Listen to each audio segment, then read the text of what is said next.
Hey, what's up, everybody? True Boxing here. Thank you for coming back to Get Hit with the Truth. So today we are doing the Parker versus Bakolie recap, as Joseph Parker took on Martin Bakolie as a replacement opponent in the co-main event of the DAZN pay-per-view Last Crescendo card that took place this past Saturday, February 22nd.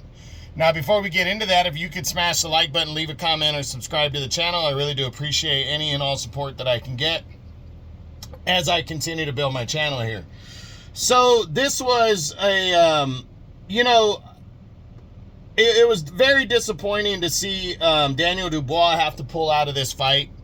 I think that might have been the fight that we were most looking forward to outside of the rematch in the main event between Beterbiev and Bivol. But it was probably the fight we were most looking forward to that we hadn't seen already. You know, I mean, that one we had already seen it, so that you could expect certain things. You know, this one you didn't know what to expect. You didn't know who was going to win, so it was wildly disappointing when Dubois had to pull out 2 days before the fight. But then Martin Bakolie stepped in, who was a top 10 heavyweight coming in, and I honestly feel like Parker played this perfectly, his team and everything. Because Martin Bakolie's a killer. We know that. He destroyed Jared Anderson. He's got that bravado, that vibe, a lot of power. But this was not the Martin Bakolie from last August that beat Jared Anderson. He was 30 pounds heavier. He was on 2 days' notice. He had to fly from the Congo to Saudi Arabia for the fight.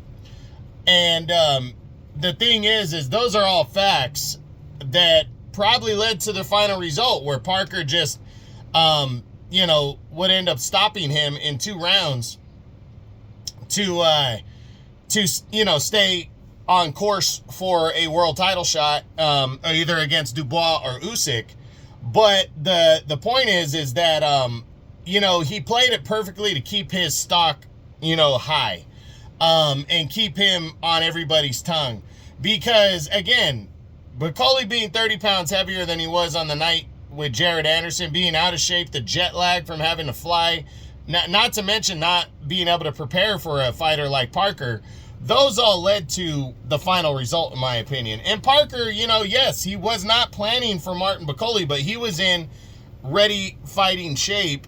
He didn't have to do the travel, and he was ready to rock and roll, and that's exactly what he did. He went out there, hurt Bakolie badly, stopped him in 2 rounds, and that adds to his resume, his legacy. It really makes Parker look like a true killer now, and a guy that you really have to worry about. So I thought it was an impressive-ass win.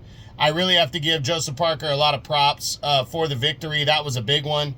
Putting it in context, it was a big win. All things considering it, he looked good, and that's what you have to do. In one of those fights where you get a filler opponent, you got to look good, but he didn't do what Shakur Stevenson did. Shakur Stevenson got Floyd Schofield. I mean, he got Josh Padley to step in and was able to knock him out. Like, that dude was unknown, but Bakolie was known. He was a top 10 heavyweight, and Parker just destroyed him. So that, is going to make Parker's resume and his stock high and continue to rise and look good.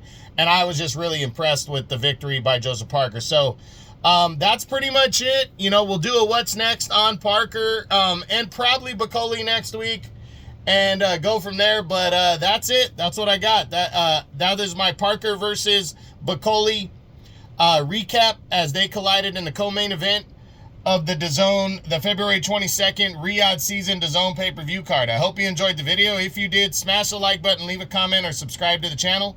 I appreciate any and all support. This is True Boxing, and you've been hit with the truth.